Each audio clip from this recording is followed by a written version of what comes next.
Brain Parents School e Bukalango, essomero lya Kisulo n'abava awaka. Tusomesa okuva ku nursery paka ku P7. Ku masomo aga bulijjo tubongerako omutindo nga tubasomesa kufumba, okulima, okulunda nga n'okuwuga tetukusudde mugoloka. Tuli mu kifo ekigazi ekiyoyooteddwa obulungi. Tufaayo nnyo ku by'obulamu, obuyonjo ssaako n'ebyokulya by'abayizi. Abayizi bakuumibwa butelebiri anti security eri ggulugulu. Omuzadde twesige otukwasa omwana wo olindirira obuwanguzi. Tusangibwa Bukalango mu Wakiso District. Okumanya ebisingawo kuba ku noti 7556 724 581. Onoonya essomero omwana w'omwana afuna ebyenjigiriza ebya Nnamadala eddungi nga likwatako buli muyizi ssekinnoomu okugyayo obusobozi bwe eritakoma kuyisa baana wabula nga likwata ne ku by'omwoyo. Garfield Nursery and Primary Schools Mpererwe ky'ekyokuddamu kyo. Garfield esimba talanta z'abaana, tuyiga kompyuta era nga tukuddiza omwana ali ku mulembe oguliko kati. Garfield omwana emusomesa bw'alabako era y'ensonga lwaki abaana baffe bonna mbayita okuyingiza abayizi abapya kwatandise dda. Garfield, every child, every chance, every day. Bagiwaniridde nga tetumututte mu sekita ndala yonna. Akabeyanjulire. Manya kukiriza Phoebe banjige bamanye nga Phoebe 971. Era nga tuli mu kunyolwa nnyo kulwa mukwano gwaffe Asia wano e Kamocha. Yeah. Phoebe, Asia wali omusisinkanyeko mu buntu. Yeah, first time yange okumeetinga Asia. Twali tugenda kulanga ngoye JB's Fashion ne SB4 ne Diddy's. So ne bampita mbere metron wa Asia. Kyebalowooza nti mukolo. Yeah. Ne bampita bali bamanyi ngenda Ghana ne bagamba no problem. I will be.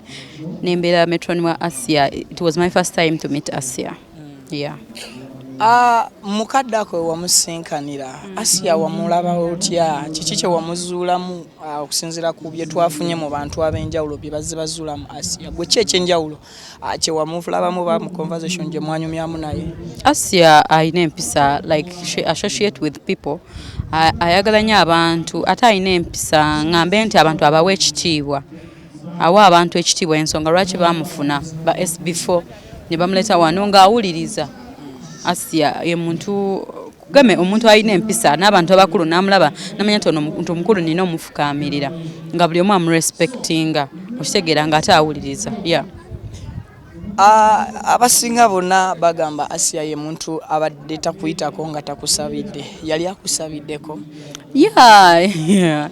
Of course emotoka yagisabira buli omu kusabira ofune emotoka era ngenda gifuna mu myezi ekitali gyawala. Kitiibwa kya Mukama. Yes. Newe tuyimiridde omusumba ano so bamusabira n'agula emotoka. Hey bambi.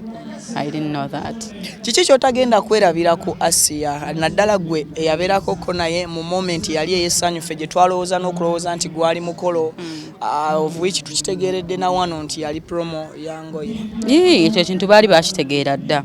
Asia yali ayagala nnyo embaga ate nga ayagala nnyo okuba omusanyufu ng'ayagala nnyo beera serebu kwegamba nga abantu bamuyita every time ng'ayagala nnyo abantu era nga wetwaddamu okugenda ku kivulu kya Pastor Bugembe ng'ayagala nnyo okusituka n'awuubira ku bantu omuntu n'amutuka n'amubuuzaako ng'olaba omuntu ayagala okweteba n'abantu yabadde Asia era ng'asanyusa buli omu mumanyi namwe bu video wazze ng'akola ng'abasanyusa era sawundi eziri okwo nga bambi abantu abasinga bazikola lwansonga Asia yali musanyusa waabwe. Ojja kulaba ne ku Facebook everywhere ku social media abantu bamupostinze kiba kiraga kintu muntu w'abantu. Yes. Goyogedde ku kya sound yesterday twafunye ku ba TikTokers ab'enjawulo nga buli omu alina sound ya Asia gy'atasobola kwerabira era ng'agamba yemu kwezo ze yakola ebere musingira eriwe yakusingira mu Asia ze yakola. Egamba nti manya okufumba chai n'okumuteka mu flaska. Yes. Yakyamudde no ani Tom D. Yes. N'okuteka mu flaska ye challenge then endala. Oba kibanuguna mutute oba kibanuguna kibanugune. Lawrence ajijukidde. Yes. Yeah. Yeah. Yeah, zimu kuzemanye. Yeah. Mukadde kano ogenda kugenda oziike tukulabye ng'obeererawo nnyo naddala abaana ab'enjawulo mu kaseera ak'ennaku recently twakulaba eri omwana gwe wali ofaako ennyo Becky. So tusuubire okuba nti ne Asia engeri gye walikoko naye ogenda kugenda omwerekereko mu nnyumba ye ey'olubeerera. Of course era tuba tulina okugenda kujjako nga waliwo Mukama kyataddewo nesisobola but meera mba nina okugenda because tuba tulina okumukubako eriisa evvannyuma. Yes, Mukama watu weyageze namukomya kweja emyaka bangi tebagituuseeko naye Mukama akikoze n'akitukako ate ffenna lyekkubo nange one time one day I will die, no one time one day you will die, so we just have to be prepared okulabika nga twetegekedde okuba nti n'abantu abamu bo tebamanyi nti okufa gye kuli.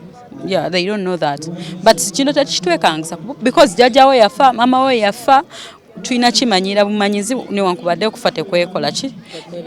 Yes. Enfa eyo wagitegeddeko mu lipooti ezaakoleddwa olunaku lw'eggulo? Yeah, enfa ye nagitegeddeko namulabye ng'ali mu ddwaliro nendowooza oba Asia just oba kifuba oba kiki oba lubuto just you know. Naye nagenza olaba nga it's serious ne bamutaddeko ne oxygen ngamba no it's serious. Singa the next day gye yafiiriddeko nga kitugenda okujja tumukole kinga omanyi abantu bajje batandika omulambula ate nabadde omu ku baadde bakedde ne program. Yes, ate saawa emu oba 12 ne batugamba nti naafudde, so tekyatuyisiza na bulungi nnyonnyo. Postmortem report olunaku olw'eggulo baagitubuulidde nti ensonga zirimu obutwa. Alright, simanyi nnyo naye nga nange nabiwulidde nga naye woobiwulidde naye bambi wabanga wali omuntu oyo eyakikoze Mukama amusaasire yennenye because that innocent soul okitegera oyo omuntu ali so innocent kitegeeza nti nno newe kiba kibonerezo kijja kukubisibwamu ne tusaba Mukama akukwateko bambi weenenye because oyo omuntu gwe wase oba gwe wawadde obutwa abadde muntu w'abantu atabadde innocent omaye omuntu atalina kyamanyi okuba nti abadde agenda alinnya ku nnyonyi Valentine. Maama abantu abanalinnye nabo n'obatta onoobamalawo oyo omuntu wamulemeseza obulamu naye togenda kutwala bintu bye togenda girinnya gwe ennyonyi ate okitegeera naye nga bambi si kirungi if you did that omutima gwo simanyi naye naawe Katonda ajja kulaba engeri gyakukolamu. Semwandu yo wamulabyeko? Ani Semwandu? Ensi emanyi Semwandu ani olowooza? Mugamba Charles? Naawe okitegeeza obadde omumanyi. Munamulejje twamulese ne wano eno ekyo. Yefa bamulese wano eno ku mufuka. Wayogeddeko ko naye n'omugumyako oba? Yeah, ne twejjukira twagenze waabwe ne tumukima but fasting ne twogera ne maama we nagamba mbu nno Charles yatidde first of all because wabadde tumuyite yajayambale naye ng'alwayo ali eyo nga oyinza ogamba alina ne kyanoonya naye nga talina kyanoonya. Yes, bakuba nno musajja neyeegumya nga wamumanyi naye muntu w'abantu nnyo najja.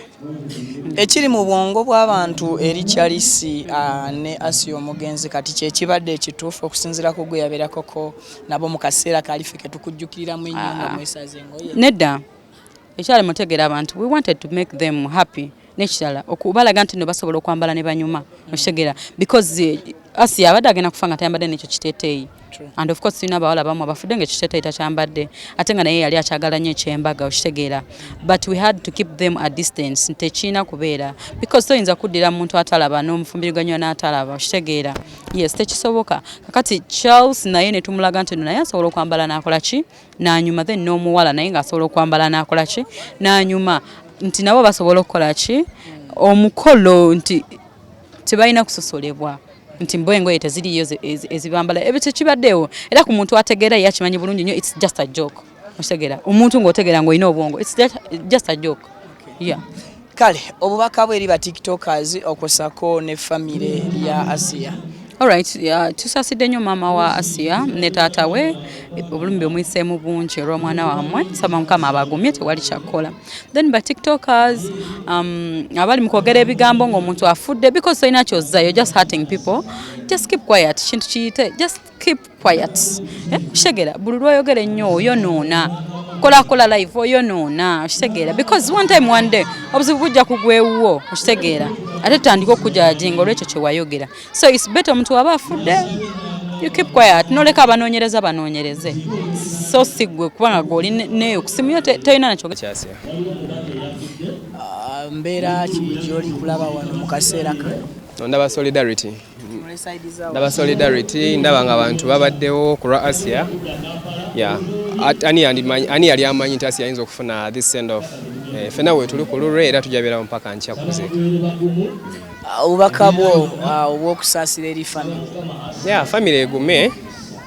Kati kwebaza Katonda olw'obulamu bwe byabakoledde abadde n'emyaka 36. That's yeah, so you can be grateful at least nti abaddewo okuweza egyo emyaka. Yeah.